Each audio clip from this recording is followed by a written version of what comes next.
পুষ্টি বাগানের ক্ষেত্রে বা এমনি সবজি চাষের ক্ষেত্রেও আমরা এই যে বিভিন্ন রকমের সবজি যখন ঘরোয়া পদ্ধতিতে আমরা করতে যাই, তখন আমরা বেশিরভাগ ক্ষেত্রেই আমরা জৈব পদ্ধতিতে করতে চাই, কারণ আমরা তখন কিন্তু রাসায়নিক সারের খুব বেশি ব্যবহার করতে চাই না।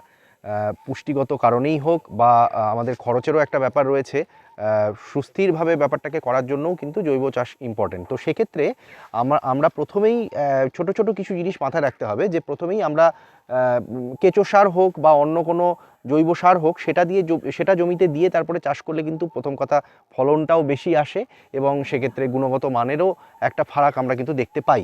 আর একটা বিষয় হচ্ছে যে এই যে ঘন জীবামৃত এবং দ্রব জীবামৃত, এই দুটো জিনিস কিন্তু আমরা ঘরেই তৈরি করতে পারি।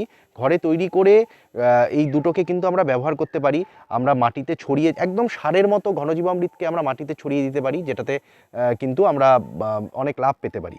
যেই বীজগুলো আমরা বাজার থেকে কিনে আনছি, সেই বীজগুলোকে আমরা হয় ট্রাইকোডার্মা ভিরিডি, যেটা আমরা বাড়িতে তৈরি করলাম, কিংবা যদি আমরা বীজামৃত তৈরি করতে পারি বাড়িতে, সেটাও সহজ পদ্ধতিতে আমরা করতে পারি। সেই বীজামৃত দিয়ে বীজটাকে যদি শোধন করে বীজটা ফেলি, তাহলে কিন্তু প্রথমেই আমরা বীজটার একটা টিকাকরণ করলাম। আমরা অনেক ধরনের বীজবাহিত রোগ, জীবাণু ইত্যাদি থেকে কিন্তু প্রথমেই আমরা মুক্তি পাবো।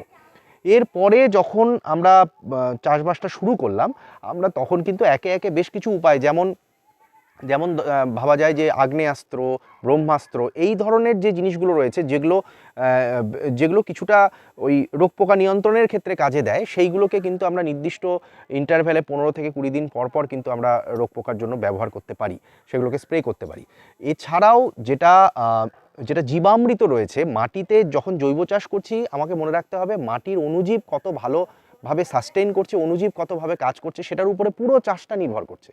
তো সুতরাং অণুজীবগুলোকে যদি কার্যকারী রাখতে হয়, তাহলে কিন্তু আমাকে অবশ্যই এই ধরনের জীবামৃত বা এই ধরনের জিনিসগুলোকে ব্যবহার করতে হবে। তো সেগুলোর যদি স্প্রে করি আমরা, যেগুলো জীবামৃতের কথা বললাম, সেগুলোকে যদি আমরা সবজি চাষের ক্ষেত্রে স্প্রে করি, তাহলে কিন্তু আমরা খুব ভালো লাভ পেতে পারি।